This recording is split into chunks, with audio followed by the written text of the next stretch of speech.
Bismillahirrahmanirrahim.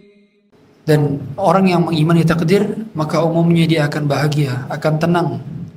Nanti kita akan sebutkan beberapa faedah dalam mengimani takdir. Ketika kita sudah yakin bahwa ada takdir yang sudah Allah tuliskan jauh sebelum Allah ciptakan langit dan bumi, 50.000 tahun sebelum Allah ciptakan langit dan bumi, maka kita lebih tenang dalam menjalani kehidupan. Karena memang dalam kehidupan ini ada senang, ada sedih, ada bahagia, ada gundah, ada sakit, ada sehat, ada mudah, ada susah. Maka untuk mengetahui bahwa semua yang terjadi sudah ditakdirkan oleh Allah Subhanahu wa taala, termasuk surga dan neraka kita. Sebagaimana kata Nabi sallallahu alaihi wasallam, "Ma minkum min ahadin illa waqad kutiba maq'aduhu fin nari am fil jannah." Tidaklah setiap di antara kita kecuali sudah dituliskan surga nerakanya. Setiap di antara kita sudah ada list namanya di surga atau sudah ada list namanya di neraka. Na'udzubillah. Hanya saja Allah merahasiakan itu semua, sehingga tidak ada seorang pun di antara makhluk Allah yang mengetahuinya. Bahkan hari kiamat saja Allah rahasiakan. Nabi SAW tidak tahu kapan hari kiamat, malaikat tidak tahu kapan hari kiamat. Bahkan sampai-sampai kata para ulama, seandainya Allah mampu merahasiakan hari kiamat untuk dirinya, maka Allah juga akan rahasiakan itu. Tapi tidak. Allah maha mengetahui segala hal. Karena di antara nama Allah adalah Al-Alim, yang maha mengetahui, Al-Khabir, yang maha pakar, dan dia mengetahui sesuatu yang sudah terjadi. Allah mengetahui sesuatu yang telah terjadi. Allah mengetahui sesuatu yang belum terjadi. Allah mengetahui sesuatu yang sedang terjadi. Bahkan Allah mengetahui sesuatu yang belum terjadi, bagaimana apabila ia terjadi. Yang tidak terjadi, bagaimana apabila ia terjadi. Allah mengetahui semuanya. Ilmu Allah mencakup segala hal. Allah maha al-muhit, yang maha menguasai segala sesuatu, mengetahui segala sesuatu. Hadirin sekalian terhormat Allah Subhanahu wa taala. Oleh karena kalau ditanya siapa orang yang paling bahagia di muka bumi, maka jawabannya adalah orang yang mudah menerima takdir, orang yang mengimani takdir. Makanya dahulu ada seorang dokter orang kafir, dia mengobati orang muslim sekaligus orang kafir juga diobati. Tapi dia melihat ada suatu hal yang menakjubkan dalam diri orang muslim. Setiap kali dikabarkan penyakitnya, setiap kali dikabarkan tentang apa yang harus dihadapinya, dia selalu berkata, qadarullah wa ma syafa'al, qadarullah wa ma syafa'al. Allah telah menakdirkan, maka Allah berkehendak atas apa yang ia perbuat. Dia tidak pernah bersedih. Kalau bahasa Indonesianya, ya udah mau diapain lagi, sudah takdir. Ternyata dokter ini takjub dengan perkataan demikian, dikarenakan tidak semua orang yang terima penyakit dia menerima penyakitnya. Tidak semua orang terima musibah menerima dengan musibahnya. Tapi tidak dengan orang yang beriman. Orang beriman di antara doanya, Allahumma inni as'aluka ridha ba'dal qada. Ya Allah, aku mohon kepada Engkau keridhaan setelah Engkau putuskan. Maka di antara doanya orang beriman adalah Allahumma inni as'aluka ridha ba'dal qada. Ya Allah, aku mohon keridhaan setelah Engkau tetapkan, keridhaan setelah Engkau takdirkan. Berarti di antara puncak keimanan adalah ridha terhadap segala sesuatu yang dihadapinya. Di antara keridhaan hal tersebut adalah ketika ternyata kita temukan ban mobil kita kempes. Hal yang saya ridhoi di pagi hari ini adalah saya terlambat. Hal yang saya ridhoi. Tadi kena ganjil genap, kena macet, dan berbagai macam yang dihadapi di jalan ini. Subhanallah, mohon maaf sekali. Alhamdulillah saya tadi subuh mandi. Biasanya saya mandi pagi 2 kali. Pas pada subuh, pas sebelum kajian. Pagi ini saya hanya mandi sekali. Karena air di rumah saya habis tiba-tiba. Kering. Subhanallah. Tadi sudah dipompa, dibetulkan. Tapi qadarullah belum. Sehingga tadi parfumnya saya banyakin. Subhanallah. Dan saya ridho. Saya berusaha untuk ridho atas keputusan tersebut. Insya Allah tidak bau Bapak Ibu sekalian. Karena udah mandi sekali pagi tadi. Subhanallah. Ini bagian daripada mengimani takdir. Hal yang tidak mengenakan harus kita ridhoi dan harus kita bahagia terhadapnya. Jangan sampai hanya yang hal-hal yang mengenakan saja yang kita ridhoi. Makanya sesuatu hal yang sudah terjadi wajib kita imani kejadian tersebut sekaligus kita bahagia dengannya. Hadirin sekalian yang dirahmati Allah Subhanahu wa taala. Oleh karenanya mengimani takdir adalah bagian daripada keimanan, dan orang yang tidak mengimani takdir bahkan berkonsekuensi dia kufur. Berkonsekuensi kepada kekufuran. Orang yang tidak mengimani takdir. Makanya tidaklah lengkap rukun iman kecuali harus mengimani al-imanu bil qadari khairihi wa syarrih. Kecuali iman kepada takdir yang baik dan buruknya. Jadi berkonsekuensi kufur kalau orang yang tidak mengimani takdir. Makanya di antara ada penyimpangan dalam takdir adalah qadariyah dan jabbariyah. Ada dua kelompok di luar Ahlus Sunnah wal Jamaah yang mereka salah dalam mengimani takdir. Yang pertama kelompok qadariyah. Mereka menyangka bahwa sesuatu itu tidak akan terjadi kecuali manusia yang mengusahakannya. Sehingga kalau manusia tidak berkehendak, maka jazakallahu khair. Sehingga tidak akan terjadi takdir, kata qadariyah. Ini hati-hati. Dikarenakan banyak kaum muslimin salah persepsi mengenai ini. Tandanya katanya dengan ungkapan apa? Hasil yang tidak akan mengkhianati usaha.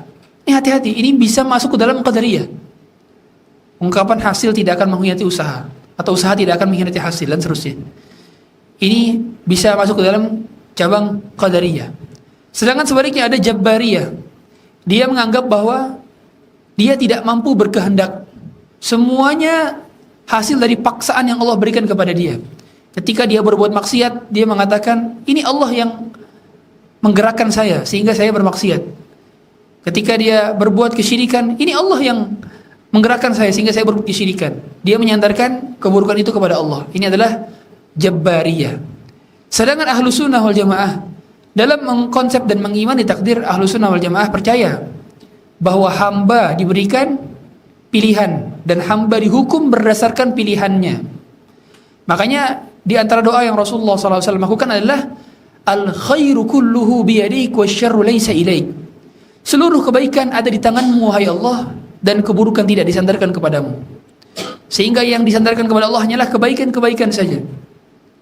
Makanya mengapa ketika Allah menciptakan iblis, kemudian iblis menggoda kita, yang disalahkan bukan Allah menciptakan iblis, tapi karena kitalah yang disalahkan karena mentaati iblis.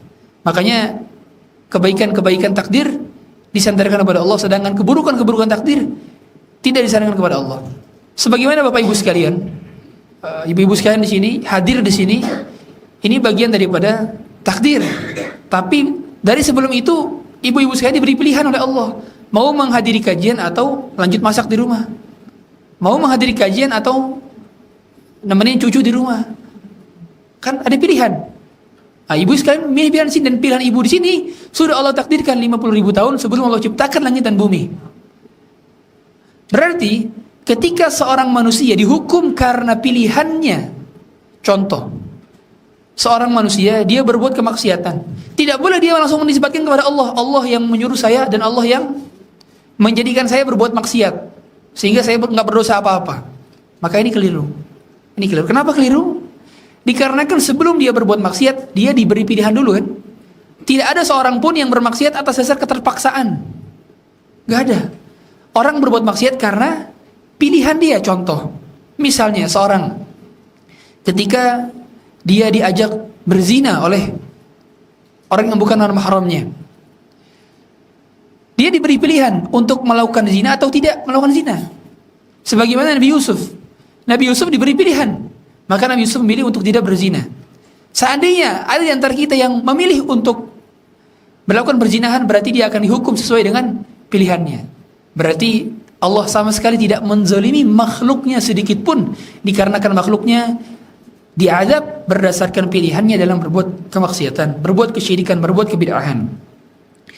Hadirin sekalian yang dirahmati Allah Subhanahu wa taala, oleh karena itu setiap yang bernyawa memiliki takdir. Setiap yang diciptakan memiliki takdir.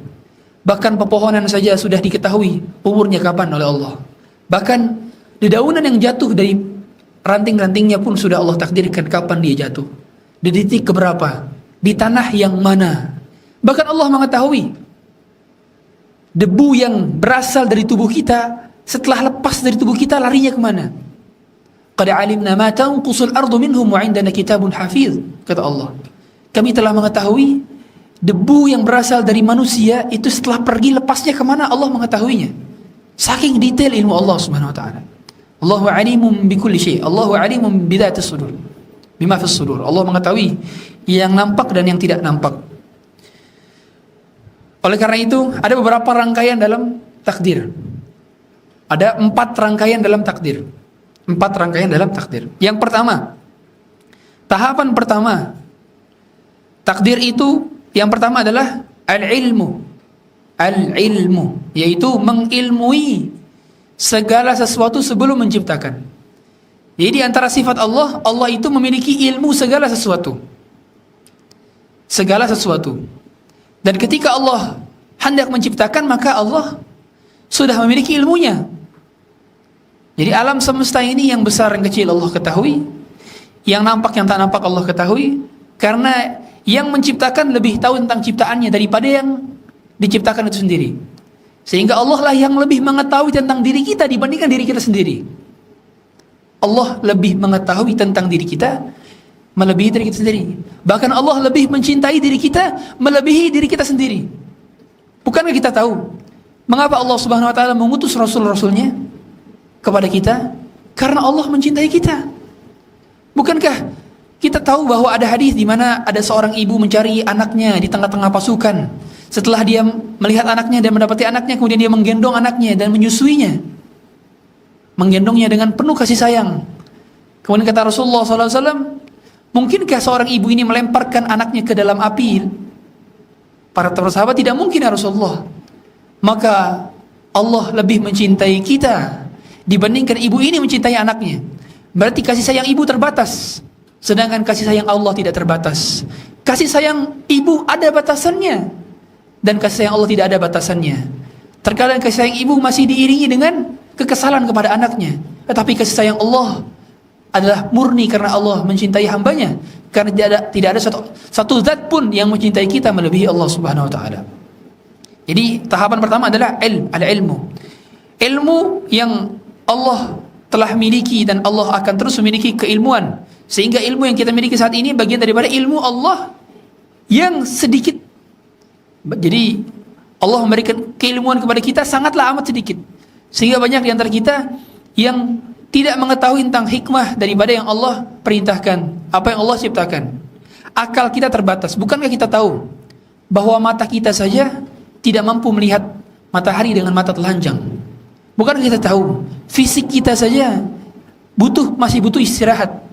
Bukankah kita tahu bahwa telinga kita tidak mampu mendengarkan suara yang kecil dan tidak bisa juga mendengarkan suara dengan frekuensi yang sangat besar? Apalagi akal kita diciptakan terbatas. Wa khuliqal insanu dha'ifa. Allah mengatakan bahwa manusia diciptakan dalam keadaan lemah. Berarti ada hal-hal yang tidak mampu kita fikirkan dan tidak bisa kita fikirkan. Sebagai contoh, kita tidak bisa memikirkan mengapa sholat subuh itu 2 rakaat. Kenapa enggak 3 rakaat aja? Kenapa tawaf di Ka'bah itu 7 putaran? Kenapa enggak 8 putaran saja? Ini sifatnya ta'abbudi. Ibadah sifatnya ta'abbudi. Yang otak kita enggak make sense. Bukan karena itunya tidak make sense, tapi karena otak kitanya tidak mampu memikirkannya. Sehingga pada setiap kejadian dan hikmah mungkin terasa di awal sepertinya ini gak bisa masuk akal, bisa terjadi pada saya. Tapi tidak ada yang mustahil bagi Allah Subhanahu wa taala. Maka seorang ketika mengimani takdir, dia senang dan tenang. Makanya hal-hal yang menjadikan Imam Hasan Al-Basri menjadi senang dan tenang dikarenakan dia tahu bahwa amal ibadahnya tidak bisa diwakili orang, maka dia fokus beribadah. Dia tahu bahwa Allah melihatnya, maka dia tidak menginginkan ketika Allah melihat dia dalam keadaan sedang bermaksiat kepadanya. Dia tahu bahwa ada kebangkitan setelah kematian, maka dia tidak menginginkan kebangkitan yang buruk. Maka takdir yang telah menimpa kita sudah terjadi 50.000 tahun sebelum Allah ciptakan langit dan bumi. Oleh karenanya Allah Subhanahu wa taala memiliki keilmuan yang tidak terbatas, sehingga ilmu yang berada di Lauhul Mahfuz itu ilmu sebagian yang Allah berikan kepada pena untuk menuliskannya. Berarti bukan semua ilmu Allah. Karena ilmu Allah tidak terbatas. Jadi apa yang berada di sisi Lauhul Mahfuz? Yang berada di Lauhul Mahfuz adalah ilmu-ilmu yang berkenaan dengan makhluk dari semenjak makhluk diciptakan hingga hari kiamat. Sehingga kejadian-kejadian sebelum terciptanya makhluk dan kejadian-kejadian setelah hari kiamat tidak ditulis di Lauhul Mahfuz. Saya ulang. Berarti yang tertulis di Lauhul Mahfuz apa? Adalah kejadian ketika manusia, ketika alam semesta diciptakan, makhluk diciptakan hingga hari kiamat. Berarti sesuatu yang terjadi sebelum terciptanya alam semesta, yaitu azali. Jadi azaman sebelum terciptanya alam semesta dinamakan alam azali namanya. Azali. Ini akidah Ahlussunnah wal Jamaah, azali. Azali itu apa, Ustaz? Azali itu alam sebelum terciptanya seluruh makhluk yang Allah ciptakan. Ya. Makanya Allah Subhanahu wa taala telah ada sebelum makhluk ciptaan Allah ada. Dan Allah sudah ada sebelum kata ada itu ada, Allah akan tetap ada meskipun kata ada sudah tidak ada. Itu namanya azali. Jadi sebelum zaman di mana waktu belum menjadi bagian daripada sebuah hukum kausalitas. Ya. Kalau sekarang waktu itu adalah sebuah apa? Makhluk. Waktu itu sebuah makhluk. Semua selain Allah adalah makhluk. Kayaknya hanya Allah sajalah yang khalik. Nah, berarti ilmu yang dituliskan di dalam Lauhul Mahfuz berarti hanya sebagian ilmu Allah. Karena ilmu Allah tidak terbatas, tidak terbatas. Oleh karenanya ketika para orang-orang kafir mereka menginginkan kehidupan balik kembali di dunia ketika mereka sudah berada di neraka, Allah tidak mengembalikan mereka. Kalla. Allah tidak akan kembalikan mereka. Bahkan Allah mengatakan walau ruddu la'adu ila ma nuhan. Kalau mereka dikembalikan lima nuhan wa innahum lakadzibun. Kalau mereka dikembalikan pasti mereka akan melakukan yang sama dikarenakan hal tersebut sudah ditakdirkan kepada mereka. Di antara tahapan kedua, tadi tahapan pertama adalah ilmu. Yang kedua adalah al-kitabah. Pencatatan. Sehingga setelah Allah mengetahui segala macam ilmu yang tidak terbatas, maka Allah menyuruh pena. Sehingga makhluk yang pertama Allah ciptakan apa? Pena. Sebelum alam semesta ini, sebelum manusia, sebelum jin, sebelum malaikat, sebelum arsy, sebelum langit, maka Allah menciptakan pena. Kemudian pena menulis. Diperintahkan oleh Allah, uktub maqadiral khalaiq ila an taqum as-sa'ah. Tulislah takdir-takdir seluruh makhluk sampai hari kiamat. Berarti sampai hari kiamat saja. Ila an taqum as-sa'ah. Berarti setelah hari kiamat belum dituliskan oleh Lauhul Mahfuz. Ila an taqum as-sa'ah. Kemudian ketika dituliskan semuanya yang berada di sana, maka pena menuliskan hal-hal yang Allah perintahkan kepada pena tersebut. Dan pena telah terangkat. Rufi'atil aqlam wa jaffatis suhuf, dan tintanya telah kering. Berarti apa? Berarti takdir yang di Lauhul Mahfuz tidak bisa dirubah. Takdir yang di Lauhul Mahfuz tidak bisa dirubah. Tapi seandainya ada perubahan, maka perubahannya tersebut pun telah tertulis di Lauhul Mahfuz. Contoh, kita tahu semua bahwa takdir itu ada yang bisa dirubah, ada yang tidak bisa dirubah. Takdir apa yang tidak bisa dirubah? Takdir yang sudah terjadi. Kita tidak bisa kembali masa lalu mengubah takdir. Lan tarji'al ayyamul lati madat. Tidak akan kembali hari-hari yang telah berlalu. Berarti takdir yang sudah terjadi tidak bisa diubah. Takdir apa yang bisa diubah? Takdir yang belum terjadi. Diubah dengan apa, Ustaz? Diubah dengan apa? Doa. Sebagaimana sabda Rasulullah SAW dalam hadis riwayat Muslim, la yaruddul qada illa du'a. Tidak ada yang dapat mengubah takdir masa depan kecuali doa. Berarti doa dapat mengubah takdir masa depan. Tapi perubahannya ini pun telah tertulis di Lauhul Mahfuz. Sehingga isi Lauhul Mahfuz tidak berubah pada akhirnya. Ini akidah Ahlussunnah wal Jamaah dalam memahami takdir. Sehingga dikompromikan hal-hal yang demikian. Ya. Kemudian yang ketiga adalah al-masyiah. Al-masyiah. Apa itu al-masyiah? Kehendak. Yang pertama ilmu, Yang kedua, penulisan atau pencatatan. Yang ketiga adalah kehendak. Al-masyiah, masyiah, kehendak. Atau bahasa kita adalah eksekusi, tahapan eksekusi.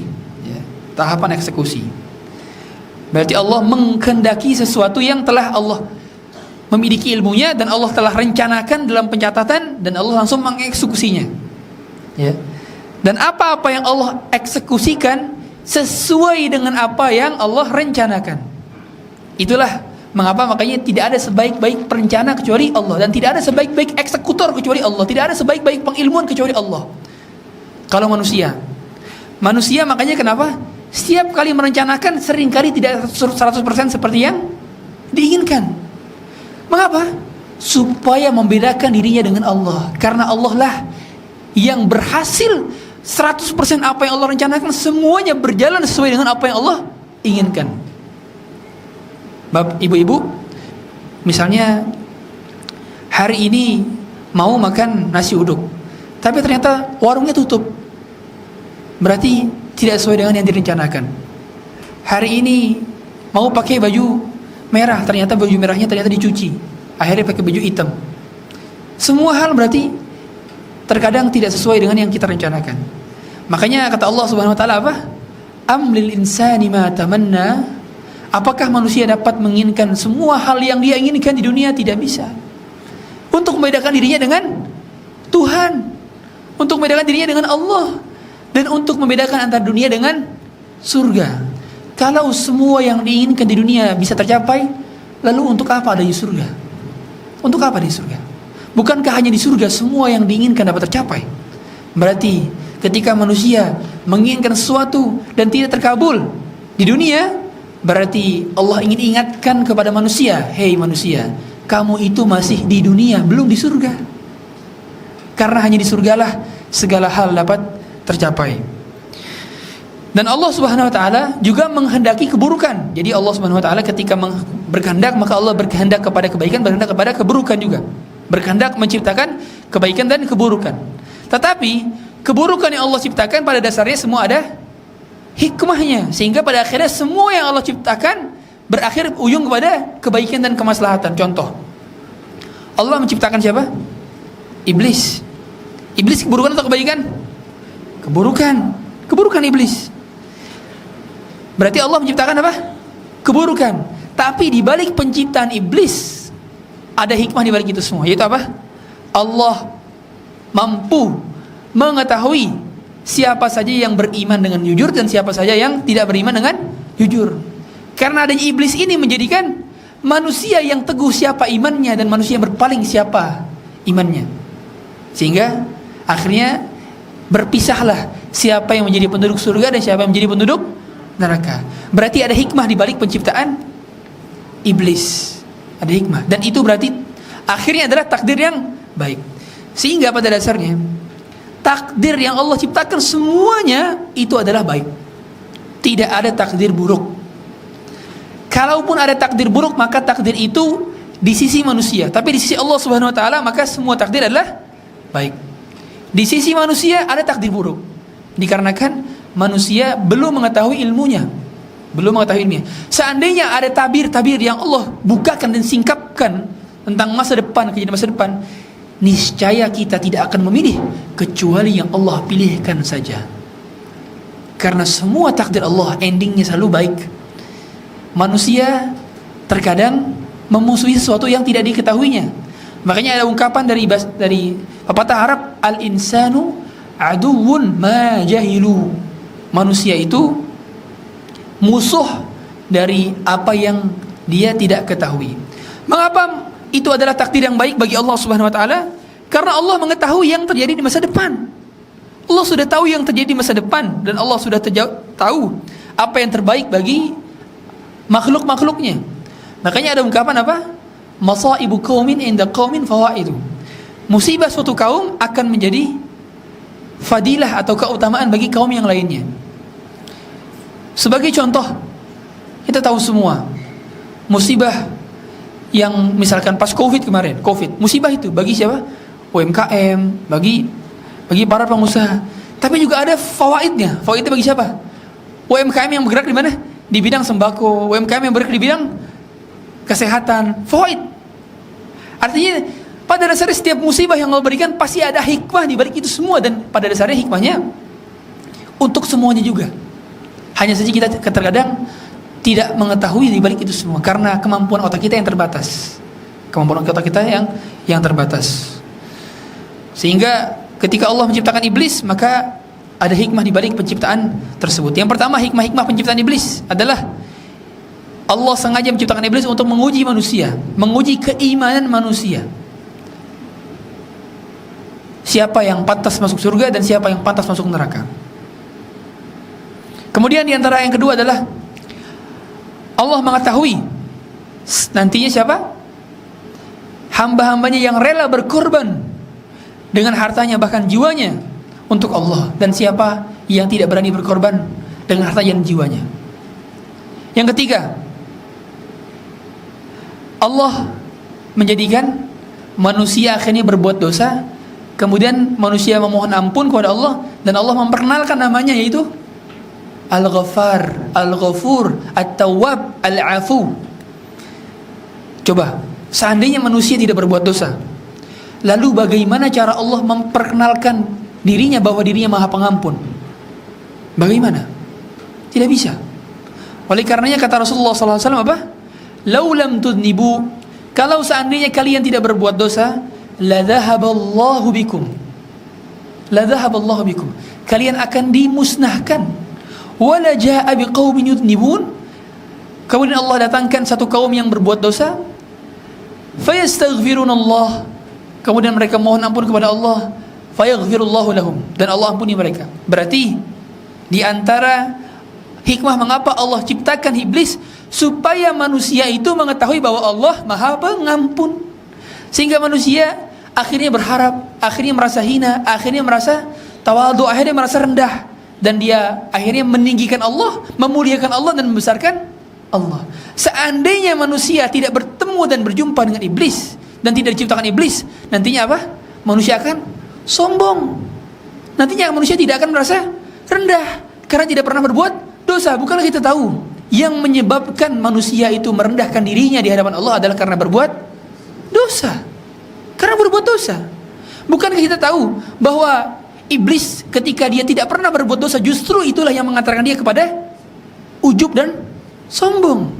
Berarti ada hikmah di balik perbuatan dosanya manusia, dan ada hikmah di balik penciptaannya iblis, karena yang membuat manusia berdosa adalah iblis. Makanya kata Allah Subhanahu wa taala, sesungguhnya syaitan adalah musuh kalian yang paling nyata. Innahu lakum aduwwun mubin. Sesungguhnya dia adalah musuh yang nyata. Musuh yang nyata. Kemudian yang apa? Rangkaian antara belum. Kita masih yang ketiga. Dengan ciptaan iblis, hikmah berikutnya adalah kita jadi mengetahui ada selalu dua sifat kontradiktif. Bukankah kita tahu ada Abu Jahal, ada Abu Bakar? Bukankah kita tahu ada Fir'aun, ada Musa? Bukankah kita tahu ada Ibrahim, ada Namrud? Selalu ada yang berkontradiktif. Dan inilah Allah menunjukkan kepada kita supaya kita memilih contoh yang baik. Sehingga diciptakan iblis menjadikan kita mudah untuk memilih yang mana yang contoh yang baik yang bisa kita tiru, kan begitu. Karena bukan kita tahu, kita tidak bisa membedakan, kita tidak bisa menikmati cahaya kalau kita tidak pernah merasakan kegelapan, dan kita tidak pernah tahu rasanya manis kalau kita tidak pernah cicipi rasa pahit. Kita tidak pernah tahu rasanya bahagia ketika kita belum pernah merasakan rasanya sedih. Berarti dua hal yang berkontradiktif itu menjadikan kita mengetahui. Makanya ada suatu pepatah, bididdi tatabayyunul asya'. Dengan mengetahui lawannya, maka nampaklah keindahan yang satunya. Contoh, makanya ada sahabat-sahabat dulu yang bernama Mu'adz bin Jabal.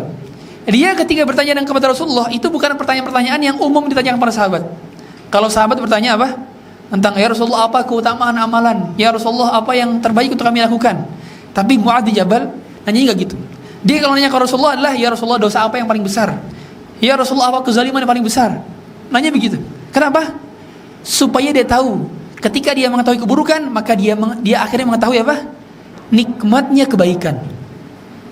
Ketika dia sudah mengetahui lawannya, maka dia nanti akan menjunjung tinggi bagian daripada yang sedang dianut. Makanya kenapa ketika kita mengetahui keburukan dan kebobrokan akidahnya Yahudi, ketika kita mengetahui kejelekan daripada syariatnya Nasrani, kita tahu semua. Belum lama Paus di Roma itu melegalkan pernikahan sama jenis. Gara-gara kita mengetahui, akhirnya kita apa? Bersyukur atas nikmat Islam dan iman.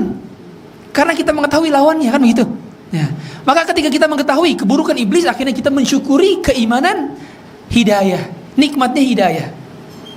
Makanya terkadang dengan mengetahui keburukan, nampaklah lawannya itu kebaikan.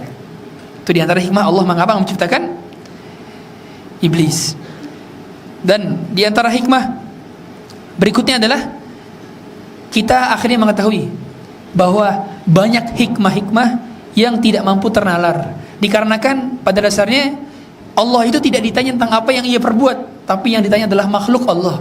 Makanya Allah katakan la yus'alu amma yaf'al wa hum yus'alun.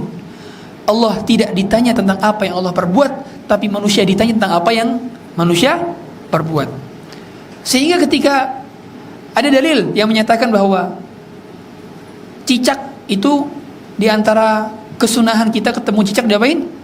Dibunuh. Kesunahan kita melihat ular diapain? Dibunuh. Kesunahan kita melihat anjing yang apa namanya? Jadi ada jenis anjing yang dia itu membunuh manusia. Dia itu anjing yang ganas membunuh manusia, itu dibunuh juga. Namanya al-kalbul aqur. Anjing yang ganas buas. Itu juga dibunuh. Ada 5 khams fawasiq. 5 hewan yang hendaknya dibunuh. Hendaknya dibunuh, ya. Dan itu kalau kita pertanyakan, loh, kok Allah? Mengapa Allah sangat kejam sekali menyuruh kita membunuh hewan makhluk Allah? Kenapa? Bayangkan. Berarti apa? Kita nggak pantas untuk bertanya demikian, karena Allah Subhanahu wa taala ketika berbuat, maka dia bebas menentukan siapa saja yang berhak dibunuh, siapa saja yang tidak berhak dibunuh. Dan pada akhirnya ketika Allah menempatkan kenapa Allah ciptakan surga dan neraka, kenapa ada sebagian hamba yang tidak terima masuk neraka, kok nggak kasihan? Ingat, Allah tidak ditanya tentang apa yang dia perbuat, tapi kita ditanya tentang apa yang kita perbuat. Begitu hikmah dalam memahami takdir. Sehingga pada dasarnya terkadang dalam mengimani takdir adalah dengan tidak banyak bertanya-tanya. Justru kalau bertanya, kenapa sih begini, kenapa saya begini, kenapa saya begini, cukup apa? Qadarullah wa ma syaa fa'al. Walhamdulillah.